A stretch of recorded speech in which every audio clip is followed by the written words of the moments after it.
Bom dia a todos. Hoje, então, sábado 12 de dezembro, nós vamos falar dos vinhos e eu vou esperar um pouquinho vocês chegarem aqui para poder começar já com mais pessoas. Eu vou colocar aqui esse folhetinho. Nós vamos falar dos vinhos da França, mas eu vou aguardar um pouquinho e depois vai ficar salvo também no IGTV, como as outras vezes, para que vocês possam escutar. Na realidade, é um grande desafio falar dos vinhos da França em 20 minutos. Então, com certeza, vou fazer uma pequena, vamos dizer, o beabá, seria só para trazer as informações mais importantes. Então, vamos ver se dessa vez vai entrar, de repente, um pouquinho mais pessoas que não estou tão acostumado, vamos dizer, a ver, mas que são pessoas que se interessam pelo vinho. Eu estou vendo que a Nilva aqui entrou. Bom dia, Nilva. A primeira pessoa que entrou, eu acho que de repente é um amigo do Flávio, porque eu acho que eu não conheço. A Sueni, bom, a Sueni é uma grande conhecedora de vinho, a esposa do Felipe lá da Chandon. Mas então daqui a pouquinho já vamos começar. Eu tentei fazer alguma coisa assim com bastante coisa escrita, para que seja mais fácil vocês acompanhar e também para que fica depois guardado no IGTV, vocês possam reescutar tantas vezes quanto vocês quiserem, porque, claro, não pretendo fazer uma aula, mas eu espero que essas informações que eu vou passar para vocês possam servir depois para entender um pouco mais do vinho francês. Quem já tem bastante conhecimento, com certeza vai poder, vai saber tudo que eu vou falar, vai de repente servir só para relembrar, e para as pessoas que não têm tanto conhecimento de repente sobre os vinhos franceses vai ser bem útil. Uma primeira coisa super importante dizer é que eu conheço relativamente bem a teoria dos vinhos franceses, por ter passado tantos anos nos vinhedos franceses, por ter feito tantas degustações, mas eu não sou sommelier, não tenho assim nenhuma capacidade técnica de degustação, então gosto de vinho, aprecio o vinho, mas não vou passar nenhuma informação gustativa para você. São mais informações sobre como os vinhos podem ser comprados, como é que a gente pode entender os vinhos da França.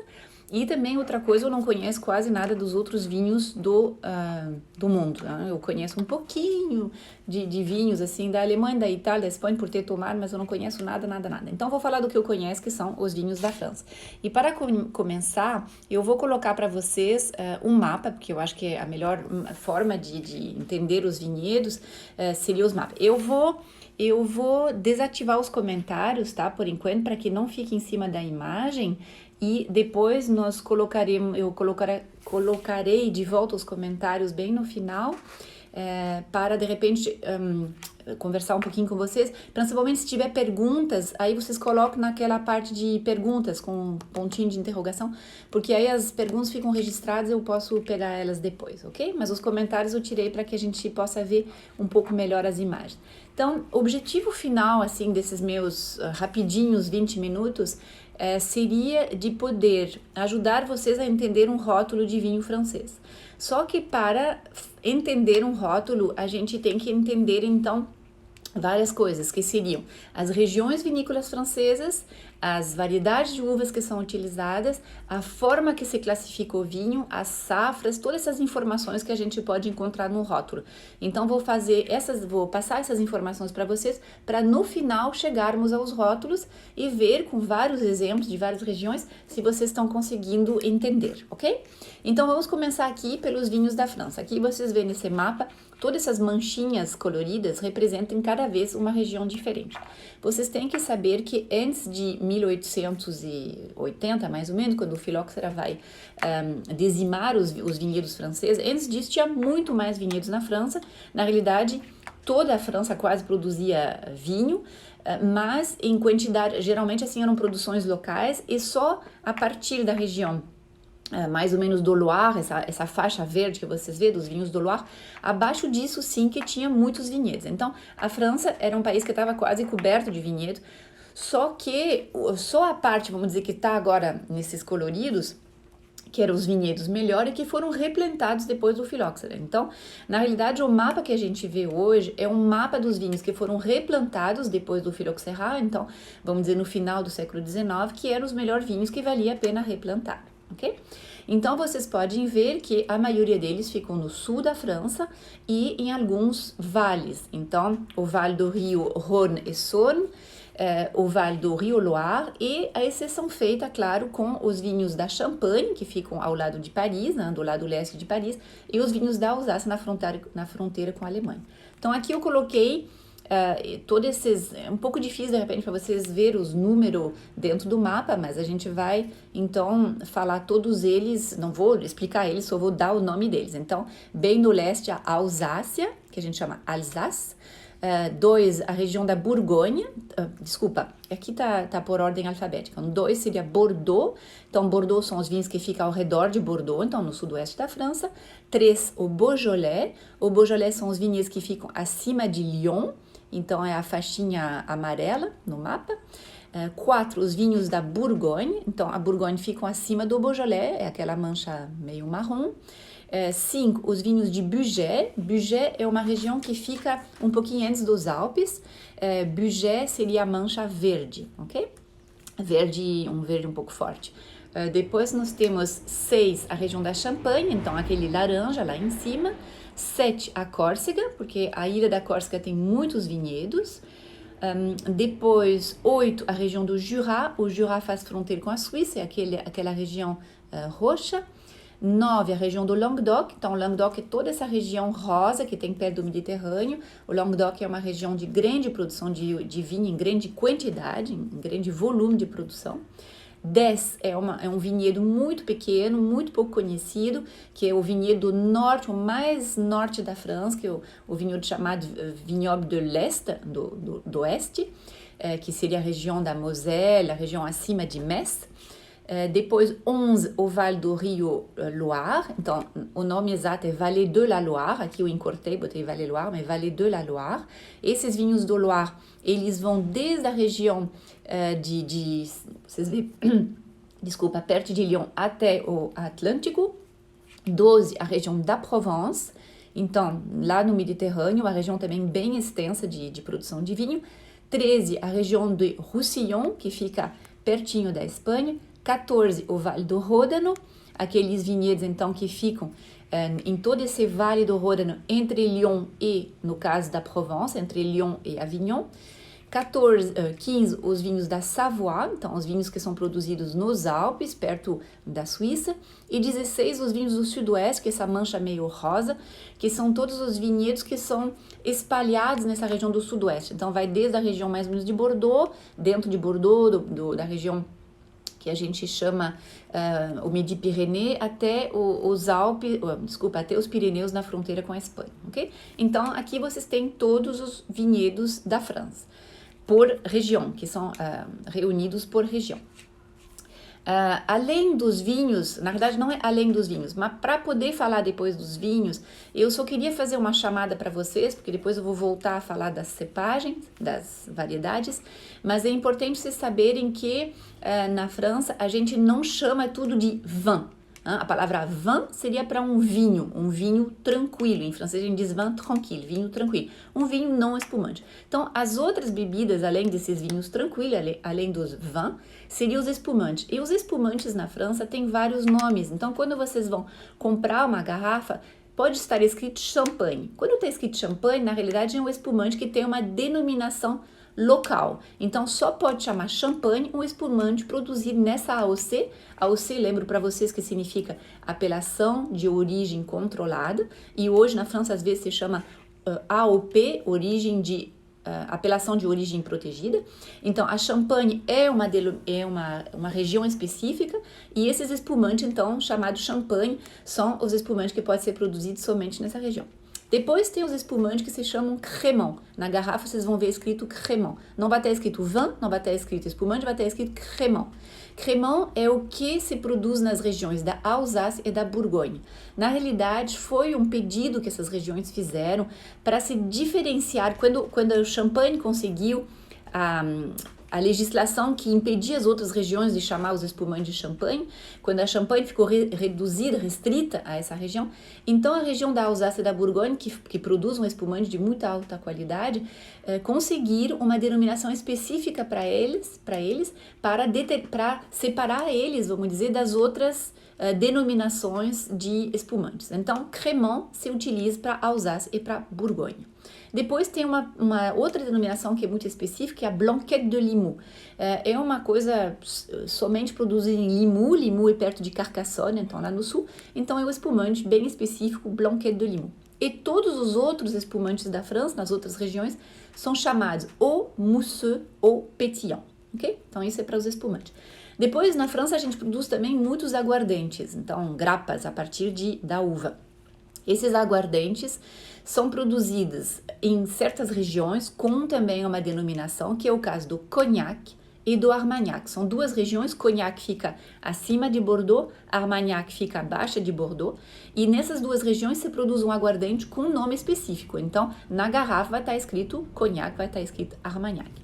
E também na região de Bordeaux, o nome para chamar esse tipo de aguardente é Fine, Fine do Bordeaux. Aí é um tipo de aguardente. E nas outras regiões a gente chama isso mar. Tem um C, se escreve marque, mas a gente não pronuncia, a gente diz mar. O mar, na realidade, é o que sobra quando você faz um vinho, e que você tem, depois de fazer o vinho, você vai recuperar as peles que foram esmagadas.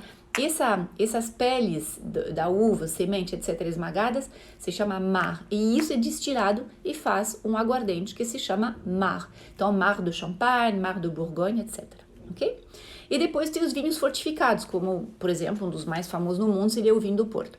Então, nós temos também vinhos fortificados, que seria na região bem do sul, na fronteira com a Espanha, o Banyuls, que é também uma denominação específica. Nós temos Muscat em várias regiões, na região do Roussillon, do Languedoc, da Vallée du Rhône.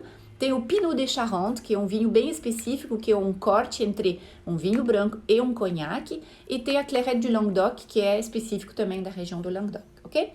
Então, ali eu quis falar para vocês do que não é vinho tranquilo. Agora, vamos voltar aos vinhos.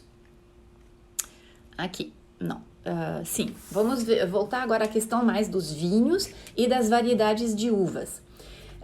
Eu vou falar uma generalidade, tá? Porque entre sempre um monte de exceções, mas de forma geral, na parte, aqui esse mapa que está embaixo, que é impossível para vocês ler, é só para vocês terem uma ideia que nos vinhedos abaixo do Loire, então todos os vinhedos do sul da França, se vocês olham toda essa parte assim de bloco de notas que a pessoa botou no mapa, na parte de baixo do mapa e esquerda do mapa, vocês veem que tem um monte de cepagem escrita.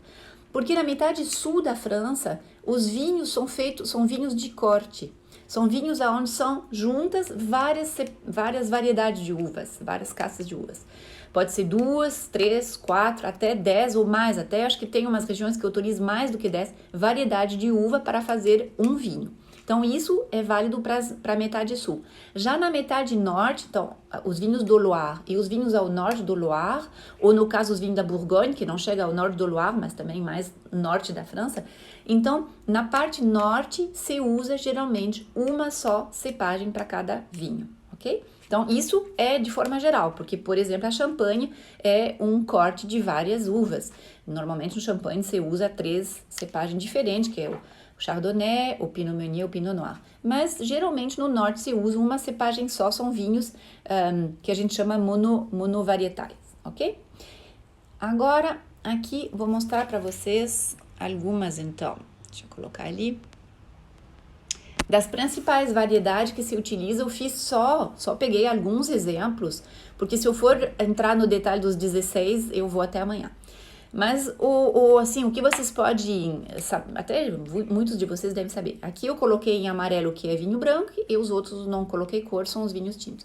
Então, o caso, por exemplo, de Bourgogne, na Bourgogne, todos os vinhos tintos são feitos de Pinot Noir. Quem escutou a palestra a live com o Alexandre na quinta-feira, Alexandre explicou que os duques de Borgonha, inclusive, proibiram a plantação de Gamay na região da Borgonha, do norte da Borgonha, na região mais nobre dos vinhos da Borgonha, para limitar a produção de Pinot Noir, que era uma uva que fazia um vinho mais nobre, então tem uma razão histórica a isso. Mas se produz Pinot Noir. Inclusive, se a gente fosse pegar um pouco abaixo, na região do Beaujolais, ou acho que do Mâconnais, se produz então com Gamay, ok? E o vinho branco é somente feito com a uva Chardonnay. Então, a Borgonha é o exemplo perfeito de uma região onde vai se produzir um vinho tinto exclusivamente com Pinot Noir, um vinho branco exclusivamente com Chardonnay. Na região do Loire, também tem geralmente os vinhos são feitos com uma cepagem só. Não é obrigatório, não é uma generalidade, não é uma coisa assim, como é que eu vou dizer, não vale para tudo, mas em geral se produz com uma uva só. Então, por exemplo, Sancerre vai produzir somente com Sauvignon. Por exemplo, Chinon vai produzir um vinho tinto somente com Cabernet Franc. Então, cada uma dessas sub-regiões, porque na região do Loire são muitas sub-regiões, vai fazer uma produção com uma uva mais típica, mais tradicional, não é típica, desculpa, tradicional dessa região. Na Alsácia, também vai produzir com uma uva só. Só que ali eu coloquei um monte de uva para vocês, eu coloquei umas 6 uvas ali, o Riesling, o Gewürztraminer, o Sylvaner, o Muscat, o Pinot Blanc, o Pinot Gris. Então, na realidade, eu coloquei 6 uvas diferentes aqui. Por quê? Porque, na realidade, todas essas existem na Alsácia, mas cada vez o produtor vai produzir com uma uva só. Então, existe agora algumas coisas de corte lá, mas é algo extremamente experimental, porque o tradicional da Alsácia é produzir um vinho somente Riesling, ou somente Sylvaner, ou somente Pinot Gris, etc. Ok? Já no sul da França, então peguei o exemplo de Bordeaux. No Bordeaux, os vinhos tintos são feitos do corte de Cabernet Sauvignon e Merlot, mais Cabernet, botei France, não é? Desculpa, Cabernet Franc e Petit Verdot. Às vezes vai vir somente Cabernet Sauvignon e Merlot, às vezes vai vir Cabernet Sauvignon, Merlot e um pouquinho de Petit Verdot, às vezes... Então, o tipo de corte que vai ser feito vai depender de cada produtor. Alguns produtores podem até conseguir fazer um monocepagem, pode conseguir fazer um vinho somente de Cabernet Sauvignon ou somente de Merlot. Mas isso é excepcional, porque tem que ser... No caso, assim, uma produção de extrema qualidade para conseguir... não vou entrar no detalhe, mas geralmente, assim, esses vinhos de corte é para permitir de associar a qualidade de cada uma dessas uvas para conseguir um vinho de excelente qualidade, graças a esse corte. Então, alguns grandes produtores, alguns vinhos, assim, top de linha, conseguem produzir esses vinhos de altíssimo padrão com uma cepagem só na região de Bordeaux, mas é muito raro. Então, pensam sempre que o vinho de Bordeaux é um corte dessas 4 variedades. E nos vinhos brancos é um corte geralmente entre Sauvignon, Semillon e Muscadelle, ok? Já na região do Côte-du-Rhône, Côte-du-Rhône vai desde Lyon até Avignon, como falei para vocês, geralmente a região que mais utiliza cepagem. Então, no caso, por exemplo, Châteauneuf-du-Pape, pode entrar quase 10 cepagens, 10 variedades dentro da produção de um vinho. Então, vai utilizar Syrah, Grenache, Mourvèdre, Cinsault, Carignan Noir e muitas outras. E para os brancos, o Viognier, a Marsanne, a Roussanne. Então, vocês veem que os vinhos do sul vão utilizar muito mais cepagem. Igual para os vinhos da Provence, igual para os vinhos do Languedoc. Então, muitas cepagens que vão entrar dentro da produção desses vinhos. Já não é o caso para certos vinhos dessa região. Por exemplo, os vinhos do Côte-du-Rhône, que a gente chama septentrional, então o Côte-du-Rhône do norte do Côte-du-Rhône, perto de Lyon, esses vinhos geralmente são monocepagem. Então, eles vão usar somente a Syrah para fazer o vinho tinto. Então, é uma exceção dentro da regra, mas isso é sempre o caso. Quando a gente explica uma coisa, sempre tem uma exceção. Agora, eu quero que vocês entendam um pouquinho, vou passar dos 20 minutos, já tô vendo, tá? Mas também não é tão grave, eu acho que vocês toleram um pouquinho mais de 20 minutos. Eu acredito que eu vou nos 30 minutos. Então, a classificação dos vinhos. Como é que funciona a classificação dos vinhos na França?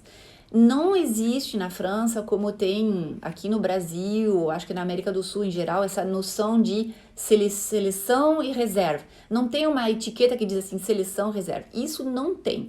Então, na realidade, o produtor de vinho, ele vai produzir um vinho que vai se entender o nível de qualidade dele por uma denominação que é uma coisa sempre local, sempre do que a gente chama em francês o terroir. O terroir em francês é complicado um pouco explicar, mas todos vocês que gostam de vinho já sabem o que é. O terroir é a associação do subsolo daquele vinhedo, o subsolo daquele vinhedo, o solo, então a composição dos últimos centímetros do solo, o clima que vem em cima disso, o trabalho humano que é feito em cima disso, claro. Então, toda essa conjunção de fatores naturais e geofísicos, vamos dizer, e humano, do trabalho da videira, que são o que a gente chama de terroir. Então, na França, a viticultura determinou terroir, determinou regiões que vão ter, vamos dizer, uma capacidade mais ou menos boa a produzir uns vinhos de nível de qualidade mais ou menos alto. Então, isso é o que eu coloquei aqui para vocês. O mais amplo seria uma denominação regional, que geralmente na França são todas AOC, porque os vinhos franceses foram protegidos. Então, uma apelação de origem controlada regional. Então, seria, por exemplo, chamar um vinho de Bordeaux. Um vinho de Bordeaux é um vinho regional. Uma AOC municipal é quando você vai já utilizar o nome de um vilarejo, de um lugar. Então, por exemplo, você pode chamar um vinho de Chirouble. Chirouble é um vinhedo, por exemplo, dentro da região do Beaujolais. Então, Beaujolais, Chirouble. Então, até que eu peguei um exemplo errado, porque Chirouble já é um cru. Então, logo abaixo tem a noção de cru, que é um lugar um pouco menor, que está selecionado por ser considerado um pouco melhor do que os vilarejos em geral. Então, o vilarejo em geral, no caso do Beaujolais, seria a denominação Beaujolais Village, denominação geral do village. Se a gente pega o caso da Bourgogne, o nome do village, o nome da cidadezinha, que seria a denominação. Por exemplo, eu vou comprar um vinhedo um vinho de Gevrey-Chambertin. Gevrey-Chambertin vai ser o nome de um village, ok? Cru, então, seria um pouco acima, e o Grand Cru ainda mais acima. Então, apelação regional, municipal, cru e grand cru. Quer dizer, é no outro sentido que eu tenho que fazer. Regional embaixo, municipal, cru e grand cru. Só que, dentro dessa denominação, dessa maneira geral francesa de falar, cada região teve a sua forma de se adaptar. Então, no caso, por exemplo, do Médoc, que é a parte dos vinhos de Bordeaux que ficam na parte oeste de Bordeaux, então todos os vinhedos que ficam entre Bordeaux e o Atlântico, um pouco abaixo de Bordeaux também, porque essa denominação, essa classificação também valeu para os vinhedos de Grave. Então, todos esses vinhos foram classificados no Médoc em 1855. É muito famosa a classificação de 1855, foi feita por Napoleão III. E essa classificação, então, ela deu Grand Cru e abaixo Cru Bourgeois. Na verdade, ela não se preocupou de uma denominação abaixo disso. Abaixo disso, você vai chamar pelo vilarejo. Então, por exemplo, Pauillac. Pauillac é um vilarejo, então você vai chamar seu vinho Pauillac. Mas se ele é um pouco melhor, vai ter essa denominação de Cru Bourgeois. E se ele é melhor, então ele vai ser Grand Cru. E dentro dos Grand Cru, tem uma classificação de 5 níveis. Premier Grand Cru, deuxième, troisième, quatrième, cinquième. Só que essa classificação foi feita em 1855, então é óbvio que depois disso mudou muito. Mas, por questão jurídica, eles conseguiram assim, manter essa classificação. Então, mesmo que o vinho não vale mais o que é, continua com esse mesmo nome. Na realidade, todos esses vinhos são muito bons. Mas hoje tem pessoas, assim, muitos gente do vinho que diz que você pode ter um troisième, um Grand Cru, que pode ser muito melhor que um segundo, um quinto que pode ser melhor que um terceiro, etc. Porque vai depender do trabalho que foi feito nesses últimos 150 anos, ok? Então, isso era um exemplo do caso do Médoc. E eu dei aqui como exemplo os Grand Cru, os premiers Grand Cru, Château Margaux, por exemplo, um premier Grand Cru. Em Saint-Émilion, que também é em Bordeaux, mas do outro lado de Bordeaux, então no lado leste de Bordeaux, a região de Saint-Émilion determinou a sua classificação de outra forma. O top deles se chama, no caso eles têm a denominação também só Saint-Émilion, então só o vilarejo, ou Grand Cru, Saint-Émilion Grand Cru. Então eles têm Saint-Émilion e Saint-Émilion Grand Cru. Só que dentro do Grand Cru tem ainda duas denominações. Então você tem Saint-Émilion Grand Cru, Saint-Émilion Grand Cru classé e Premier Grand Cru classé. Então também tem essas denominações, assim, essa estratificação dos vinhos. Então isso ajuda quando você vai comprar, ver o rótulo, se está escrito Premier Grand Cru classé, ou Grand Cru classé, ou simplesmente Grand Cru, ou simplesmente Saint-Émilion. Entender? Aí vou pegar agora o exemplo da Bourgogne. A Bourgogne é muito mais complicada. Até eu vou fazer não sei bem que data ainda, mas vou fazer uma live para vocês sobre os vinhedos somente de Bourgogne, de tão complicado que é, e falaremos com um grande especialista da Bourgogne, o Jean-Claude Carrat. Mas isso vai ser numa outra data.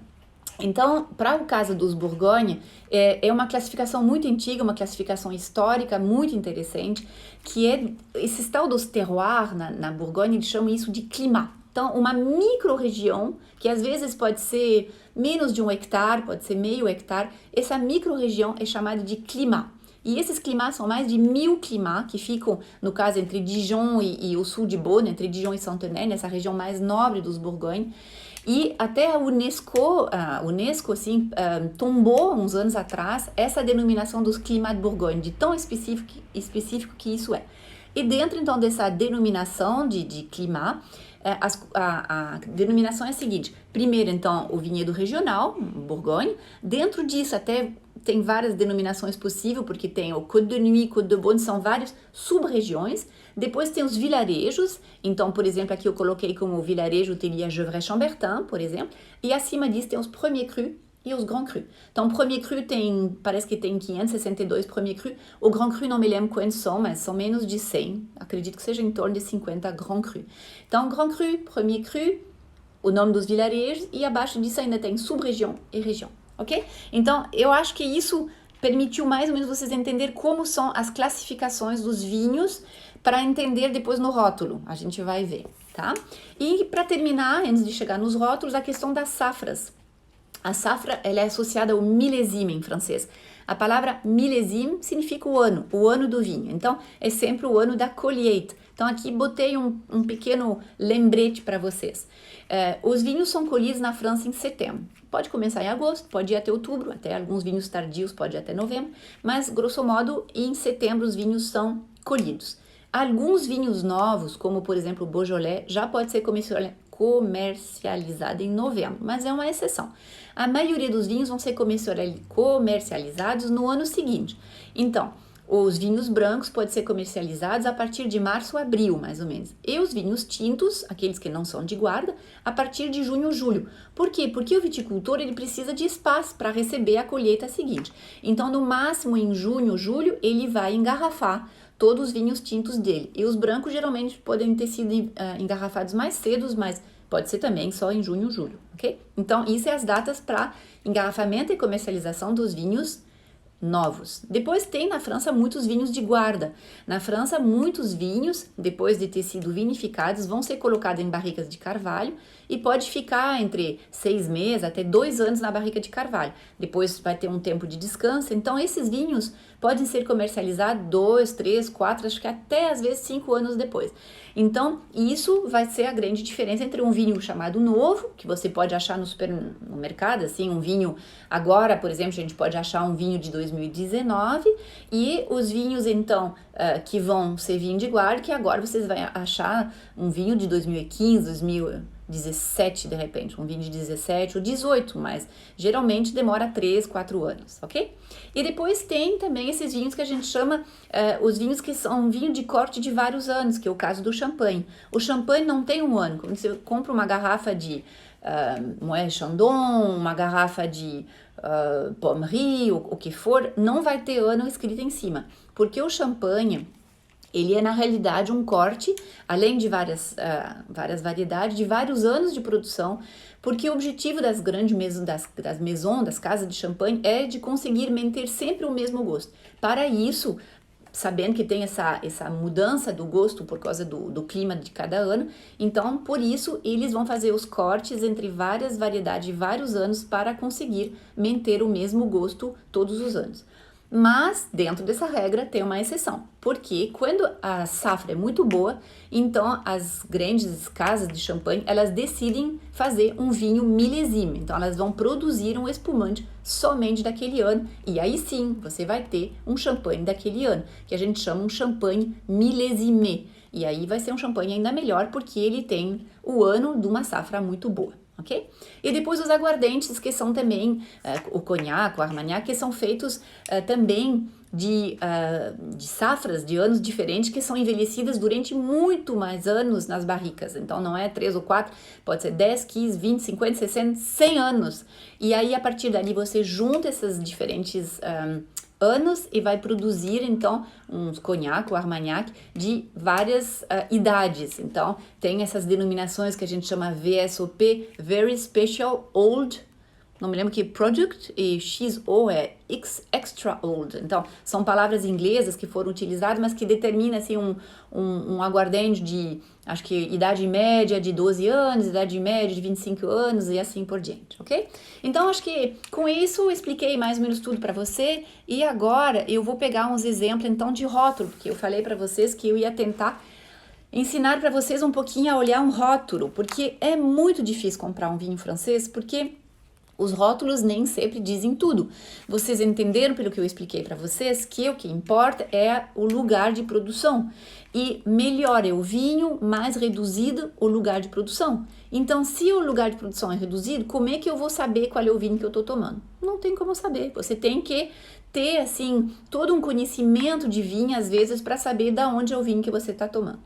Não é o caso desse aqui. Esse aqui, por exemplo, é um vinho regional. Então, está escrito Côte du Rhône Contrôlé. Então, você sabe que está comprando um Côte du Rhône. O que tem nesse rótulo? Em cima tem o nome do produtor. Ó, o nome do produtor é Les Combes de Saint-Sauveur.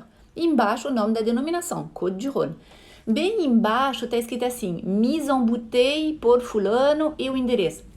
Isso é muito importante, porque é ali que você vai saber, principalmente quando a gente compra o vinho no exterior, se é um vinho que realmente é um vinho produzido, engarrafado na França, ou se é um vinho que foi produzido em não sei qual lugar, engarrafado em não sei qual lugar e feito para exportação e não de tão boa qualidade. Então, quando é mise en bouteille, ali você tem que olhar que seja feito na França. E às vezes está escrito que foi feito por um negociante ou por uma cooperativa, não é por um pequeno produtor. Não quer dizer que vai ser ruim, mas já ali você já tem essa informação de quem engarrafou o vinho. Do lado sempre tem também o grau de álcool do vinho, pode estar de um lado ou do outro, e normalmente tem o volume também da garrafa, que é o 75 centímetros, mas nem sempre, às vezes não está escrito. Inclusive, vou mostrar aqui para vocês um rótulo que eu selecionei aqui. Esse aqui, por exemplo, Chateau de Pamplona, é um rosé. Os vinhos rosé hoje são super na moda, os rótulos são às vezes super design, diferente. Aqui não tem nenhuma informação. Por quê? Porque os vinhos de hoje, eles têm seguidamente um contrarótulo. Atrás da garrafa tem um outro rótulo, que não era um hábito francês. Antigamente, até hoje, na maioria dos vinhos, só tem o rótulo da frente. Não tem, então todas as informações devem estar na frente, que é o grau de álcool, que é o endereço de produção, que é o volume. Então todas essas informações obrigatórias devem constar e elas constam no rótulo da frente. Mas como agora tem um contrarótulo, que muitas vezes é traduzido até em outras línguas, então essas informações vão para trás e a gente acaba ficando com poucas informações. Aqui eu peguei um exemplo, então, bem emblemático para vocês, o Chateau Petrus. O Chateau Petrus é um dos vinhos mais caros do mundo, dos mais prestigiados do mundo, e aqui vocês podem ver que não está escrito que isso é um vinho de Bordeaux. Então, o que é o Chateau Petrus? Como é que eu vou saber o que Chateau Petrus é? Aqui está escrito Pomerol. Petrus é o nome do produtor. No caso, o produtor está ali embaixo. O dono do Chateau Petrus está escrito aqui, ó, Lacoste Lubat. Esse é o dono do proprietário, tá? Mas o Petrus é o nome da propriedade, Chateau Petrus. E esse Petrus, ele na realidade é um Pomerol. Então, Pomerol é uma dessas denominações dentro de Bordeaux. Se você não sabe, então ficou sem saber. Só que Petrus é tão conhecido que a pessoa vai comprar por Petrus, não vai se importar de saber se Petrus é um Pomerol ou outro vinho, não importa, ok? Aqui peguei um outro exemplo. Por exemplo, aqui o produtor é o Joseph Drouhin. Joseph Drouhin é um negociante na região de Bourgogne. E ali, o que ele produz? Ele produz um Bourgogne, então ele produz um vinho regional. Ele não vai ter a tal da denominação nem de um vilarejo, nem de um Grand Cru, é um regional. Então esse aqui até é bacana, facilita, porque você sabe que você está comprando um Bourgogne. E ali, além disso, aqui ele escreveu que é um Chardonnay. Então esse aqui certamente é um vinho para exportação e ele escreveu qual é a cepagem. porque não é normal na França de colocar cepagem. Se eu pego aqui, por exemplo, um outro vinho de Bourgogne, um Vosne Romanée, aqui está escrito a apelação Vosne Romanée Contrôlé, então você sabe que você está comprando um vilarejo de Vosne Romanée na região da Bourgogne, você não sabe de que cepagem se trata, não tem como saber. Então, na realidade, se você tem conhecimento, você vai saber, eu estou comprando um Pinot Noir, porque eu sei que eu estou tomando um vinho de Bourgogne, mas não está escrito ali. Então, isso é uma coisa que realmente dificulta bastante a compreensão dos vinhos na França. Mas se você compra um vinho da Alsácia, por exemplo, na Alsácia está escrito. Então, na Alsácia ali está escrito Grand Cru, está dizendo para você que esse vinho é um Grand Cru. O nome do Grand Cru está anotado ali, que é o Münchberg, esse é o nome do Grand Cru, e está escrito qual é a cepagem. Porque dentro desse Grand Cru, esse produtor ali, que é o Domaine Landmann, ali embaixo o nome do domaine, esse Domaine Landmann, ele vai poder produzir várias cepagens no mesmo cru. Então, aqui no Alsace Grand Cru Münchberg, ele vai poder produzir um Pinot Gris, mas de repente também um Riesling. Então, por isso que ele dá essas informações. Aqui peguei um outro exemplo de um vinho muito famoso, que é um Premier Grand Cru classé, um premier Grand Cru classé daquele classificação do Médoc, que é o Château Latour. Aqui também quase não tem nenhuma informação, não está dizendo que é um vinho de Bordeaux, porque para as pessoas francesas é óbvio, mas não é tão óbvio. Então, é por isso que é tão difícil os rótulos dos vinhos franceses. Aqui está escrito só em pequeno Pauillac, porque esse Grand Cru de Médoc é um Pauillac, mas o Grand Vin de Château Latour é um premier Grand Cru classé Pauillac. O que está importante é que está escrito Premier Grand Cru classé. Isso quando está escrito no rótulo, sempre pode comprar. Um Premier Grand Cru, um Grand Cru classé. Isso é sempre o nome de uma garantia. Aqui peguei o exemplo, por exemplo, do Châteauneuf-du-Pape. Então ali Château-Rayas é o nome do produtor, Châteauneuf-du-Pape é o nome da denominação. Às vezes eu explico também para as pessoas quando eu estou viajando, que a gente vai no restaurante, é que não adianta se um amigo de você falou assim, eu tomei aquele vinho. Châteauneuf-du-Pape é um caso um pouco diferente, porque não são tantos grandes produtores e vários pequenos produtores, mas às vezes você vou pegar o exemplo, por exemplo, de um Gevrey Chambertin. Você vai tomar um Gevrey Chambertin, aqui, por exemplo, o produtor é aqui no caso é um negociante, Ligier Belair.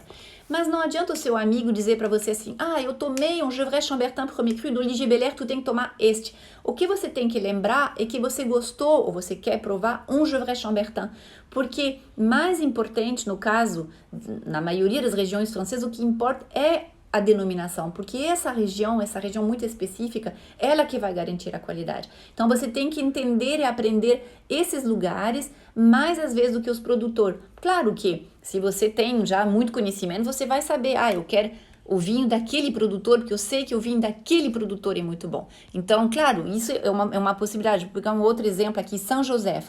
Aqui o produtor é o Pierre Guenon, lá embaixo. Mas a denominação é Saint-Joseph, que é uma denominação dentro dos vinhedos do Côte-du-Rhône. Quem não sabe que é Côte-du-Rhône nem fica sem saber que está tomando um Côte-du-Rhône. Então, por isso que quando você tenta conhecer, aprender e degustar, sempre tenta saber o nome da denominação, o lugar da onde vem o vinho, ok? Então, com esses rótulos aqui, eu vou terminar assim, a minha explicação. Vou abrir de novo as coisas dos comentários, das perguntas. Eu vejo que tem 2 perguntas. Então, sim, aqui a Graça lembrando da degustação em Châteauneuf-du-Pape.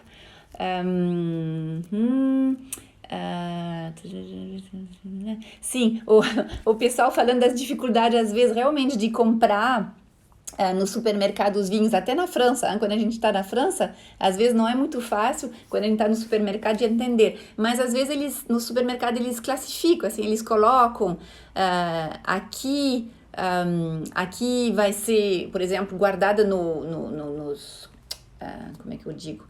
Dentro das prateleiras vai estar escrito vinhos de Bordeaux, do lado vai estar escrito vinho de Borgonha, então estão classificados, então dentro do supermercado é um pouco mais fácil.